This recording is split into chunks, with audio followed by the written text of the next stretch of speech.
Welcome to the Jill on Money Show. It's Sunday, September 4th. It's Labor Day weekend, and we are concluding our summer author series with the second part of our interview with Katy Milkman. Katy is the author of How to Change, the Science of Getting from Where You Are to Where You Want to Be. And I think that the way that she weaves together her research with real life stories, it really does resonate with me. So I hope it does for you too. Here's part 2 of our interview with Katy Milkman. One of the things that was very striking to me is this part of the book where you talk about how people can be intimidated when they hear successes of others. And I want to tell you, I want to get your advice, because on this program, we have people who will contact us who have a ton of money, and we have people who contact us who have no money. And often we'll get sort of like a snide remark, or someone will write to me and be like, oh, you only put rich people on the air. And I always say, well, I don't really care. Rich people, poor people, like whoever has a financial question will answer it.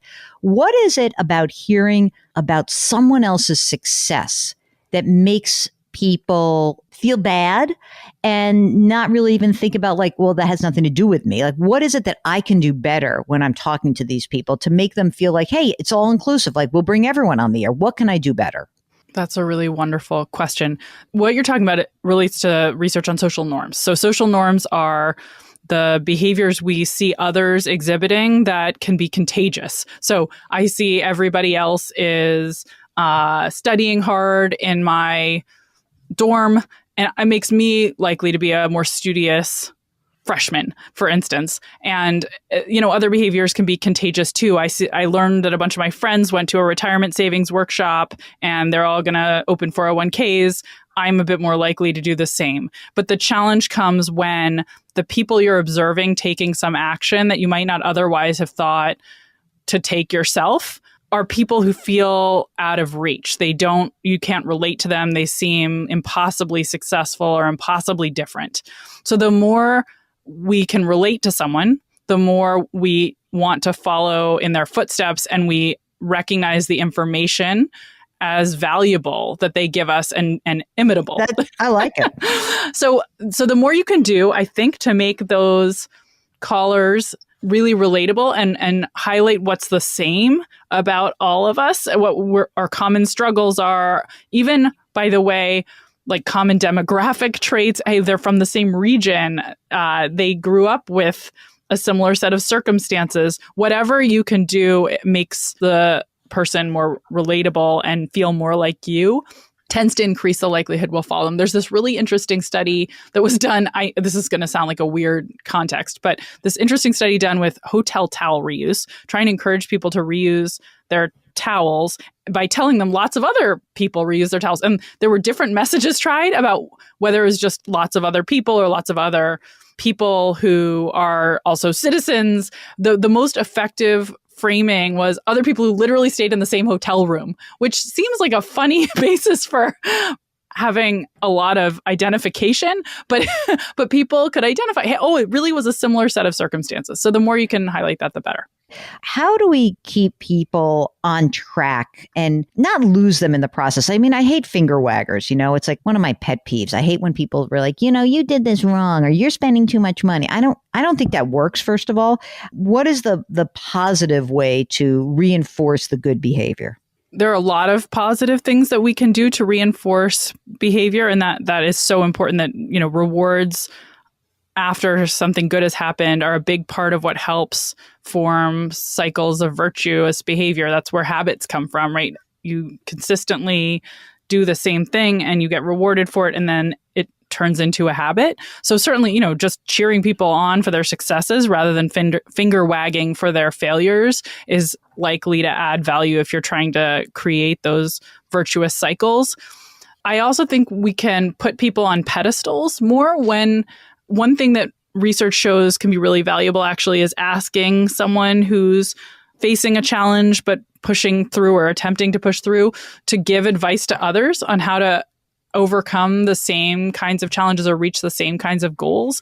And a reason that seems to be effective is that it makes you feel like I'm a role model. Instead of just giving me advice about how I can be more successful, you're actually asking me to give other people advice. This is a really great insight from Lauren Eskris Winkler, a psychologist who's about to join the faculty at the Kellogg School at Northwestern. I think that might be another tactic we can use when we want to help people persist and highlight their successes, is thinking about ways we can not only praise them, but put them on a pedestal by saying, hey, I have another friend who is also trying to achieve a similar goal, and I think you're doing such an amazing job. Would you be willing to give them some tips? That will actually help the person who's giving the tips be more successful themselves. Now, why is that? Because I find that fascinating. The giving advice isn't just helpful for the person you're giving advice to. Is it amount of confidence? I mean, what is it behind giving advice that makes the person, the advice giver, more successful? There's a few ingredients. And by the way, almost everything that is effective in this realm has a few things going on. It's almost always multiply determined. That's part of the power. But one is absolutely the self-confidence boost that you get from being asked to give advice. Someone is telling you, I believe in you. I think you have useful insights to share. And that puffs out your chest and makes you feel more motivated and more capable right away. But there's other magic ingredients as well, including now that I have to give someone advice, I have to introspect more deeply so that I have something to say about what really does work. I have to put that into words for someone else. And when you articulate something, you are more likely to dredge up insights you might not have had already that then could help you. But also, once you tell someone else you should do this, you're going to feel like a hypocrite if you don't do it yourself. And proselytizing about something is one of the best ways to change your own beliefs about it. There's something called the saying is believing effect. So all of those things together make advice giving really beneficial for the advice giver, which is fascinating. In the book and in your research, you are a behavioral economist, you are an academic.